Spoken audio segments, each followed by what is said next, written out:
Shortly after the outbreak of World War II, the United States began to reconsider the potential threat and use of biological warfare by both Germany and Japan. Previous conceptions of the poor effects that biological weapons might cause were reevaluated after the onset of war and turned into a new focus about the possible future threats of biological weapons. As a result, the United States began an offensive biological warfare program in 1942 under the direction of a civilian agency, the War Reserve Service, which included a research and development facility at Camp Detrick, later Fort Detrick, Maryland. Prior to World War II, the United States lagged behind other countries in the pursuit of bioweapons.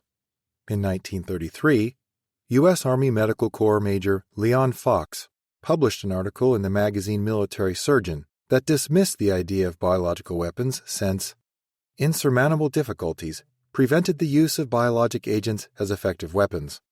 This informed U.S. policy towards bioweapons for nearly a decade. Similarly, the director of the U.S. Army Medical Corps, Lieutenant Colonel G.C. Dunham, reported in his September 1939 memorandum about the possible enemy use of biological warfare. Although he acknowledged that an enemy could potentially harm food production animals and a few civilians, he argued that such measures would have to be intensively tied to environmental factors, and their value would mostly be in causing fear among civilian populations. Even if perfect conditions were found, the diseases would take a long time to incubate and spread. Despite these doubts, Dunham proceeded to suggest that measures against offensive biological weapons be established. As a result of Dunham's letter and the outbreak of World War II, U.S. studies and preparations concerning biological warfare slowly began to gather momentum. In May of 1942, President Roosevelt approved the creation of a U.S. biological weapons program, and work began in earnest at Camp Detrick for the creation and testing of biological agents. Prevailing military thought still presumed that any attempts to use bioweapons against the United States would fail, but work steadily continued, eventually culminating in the development and testing of anthrax bombs. Immunization for U.S. troops against yellow fever was recommended and carried out, and research on biological warfare continued, while the construction of another facility for the production of anthrax was started near Vigo, Indiana. Meanwhile, reports of Japanese biological weapons activity surfaced, while similar concerning news also came from Nazi Germany. This intelligence drove British Prime Minister Winston Churchill to place an order with the U.S. for 500,000 anthrax bombs for use against Germany. Although 5,000 anthrax bombs were ultimately built, the order exceeded U.S. capacity to produce the bioweapons, and the bombs were never used. Between 1941 and 1945, the U.S. received reports concerning Japan's biological weapons activity, including the use of parachute troops to spread deadly bacterial agents.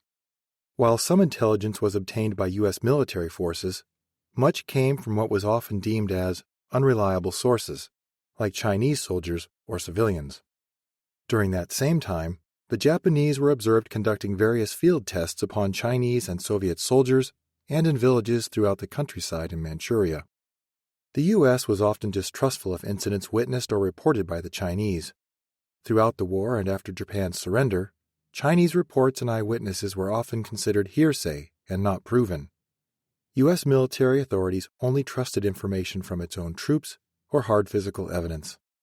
After the war, many witnesses of the horrors of biological warfare were never further interviewed, and the reports they voluntarily provided were dismissed. After Japan's surrender, its use of bioweapons and the discovery of its bioweapons program became the subject of intense scrutiny by the U.S. military. Despite the lies told by key Japanese bioweapons personnel to U.S. investigators, the evidence of horrific experimentation on prisoners and civilian populations was soon discovered. Fearing that Japanese bioweapons research and technical expertise would fall into Soviet hands, the U.S. provided Japanese scientists amnesty from prosecution for war crimes in exchange for information. After seeing firsthand the results of Japanese bioweapons, the U.S. realized the danger such weapons could inflict on civilians and the advantages they could provide an adversary. As a result, the United States would continue to strengthen and advance its own offensive bioweapons research until 1969, when it was terminated by President Richard Nixon.